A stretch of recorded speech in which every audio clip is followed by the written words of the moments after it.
Décidément, il ne passe plus un mois ou deux sans que un citoyen français, travaillant probablement pour les renseignements généraux, soit arrêté en Afrique et conduit en prison pour répondre de ses actions d'espionnage et de déstabilisation. C'est en lisant RFI il y a 4 jours que je suis tombé sur l'article que je vous lis maintenant. Burkina Faso, un Français soupçonné d'espionnage est détenu par la sécurité d'État depuis plus d'1 mois. 4 salariés burkinabés d'INSO ont à leur tour été arrêtés la semaine dernière. Jean-Christophe Pégon est le directeur au Burkina de l'ONG INSO qui fournit des informations sécuritaires aux organisations humanitaires. Le Français est soupçonné d'espionnage par le régime militaire en place. RFI était au courant de son cas dès son interpellation par les services de sécurité d'État burkinabé fin juillet, mais avait choisi de ne pas le rendre public.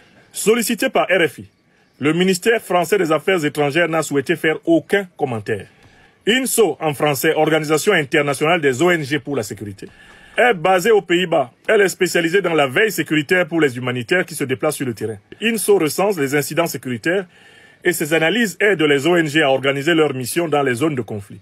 3 jours après l'arrestation du directeur pays d'INSO, Ouagadougou a suspendu le 31 juillet les activités de l'ONG pour 3 mois renouvelables. Motif officiel, collecte de données à caractère sensible, sans autorisation préalable, contrairement à son objet d'assistance humanitaire. Dans cet article de David Bachet, qu'il monte ou qu'il descende, il est obligé de reconnaître que celui qui a été arrêté, à savoir un certain donc M. Pégon, est en fait membre d'une société militaire privée. Parce que l'ONG en question a pour but de donner des conseils militaires, des conseils sécuritaires à des organisations humanitaires. Donc c'est une ONG qui se mêle des questions sécuritaires, des questions militaires. Ça c'est le premier fait que l'article RFI avoue involontairement. Et on est obligé de poser la question, est-ce qu'il y a des ONG burkinabés qui viennent travailler en France pour surveiller et rechercher des informations sur le terrorisme en France? Est-ce que la réciproque existe? De quel droit trouvez-vous normal qu'un citoyen français aille se mêler avec son ONG des informations sécuritaires de l'État burkinabé et qu'il aille se mêler des informations sécuritaires des groupes terroristes opérant au Burkina Faso, si ce n'est par là empiéter dans les missions régaliennes des agences de renseignement d'État? Le deuxième point, c'est la loi de l'Omerta. Il est arrêté depuis le 29 juillet et RFI dit « Nous avons volontairement caché cette information ». Mais pourquoi RFI cacherait-elle l'information de l'arrestation de M. Pégon si celui-ci est un innocent? Vous voyez très bien que RFI, en avouant avoir caché l'information, avoir contribué à cacher l'information, reconnaît par là qu'il s'agit d'un agent des renseignements généraux. Comme c'est un agent des services de renseignement et qu'il a été arrêté et qu'on veut négocier sa libération en douce, on a décidé de s'asseoir sur l'information, ne pas informer le peuple français qu'un agent de ce service de renseignement a été arrêté au Burkina Faso. Ils prennent vraiment carrément les Africains pour... mais des gnatas, quoi. On doit se poser la question de savoir, mais pourquoi est-ce qu'ils s'acharnent à infiltrer à tout prix des espions? Pourquoi est-ce qu'ils s'acharnent à infiltrer des déstabilisateurs au Sahel? La raison est toute simple, c'est que la France est aux abois. La crise économique est en train de conduire la France vers sa chute. Elle est en train de tomber. La France est aujourd'hui un pays sans budget. De nombreuses villes de France voient fermer en cascade les petites et moyennes entreprises. De nombreuses entreprises internationales françaises sont en train de fermer. Le chômage est en train de redécoller. L'augmentation des prélèvements fiscaux a mis tout le pays en émoi et en colère. Et même à l'intérieur de l'armée, la presse fait état de remous de plus en plus sévères qui ont notamment commencé depuis le 21 avril 2021 lorsque des milliers d'officiers de l'armée ont signé une lettre publique ouverte contre le gouvernement Macron. Donc c'est un pays qui a ses comptes financiers au rouge et ces comptes sont au rouge parce qu'il est en train de perdre l'Afrique.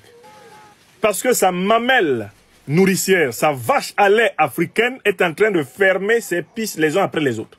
C'est dans cet état de panique que l'on envoie précipitamment des agents de déstabilisation pour faire tomber les gouvernements sahéliens qui ont ouvert ce chemin de libération. Voilà la vérité. Les espions qui ont été arrêtés ne sont que vraiment une infime partie des espions qui sont affectés et qui sont en opération. Et l'une des choses que cet espionnage néocolonialiste a conçu, c'est l'instrumentalisation des personnes de couleur noire contre les pays africains en résistance contre le néocolonialisme français. La plupart des espions en opération, aujourd'hui, sur le terrain africain, sont des individus à peau noire.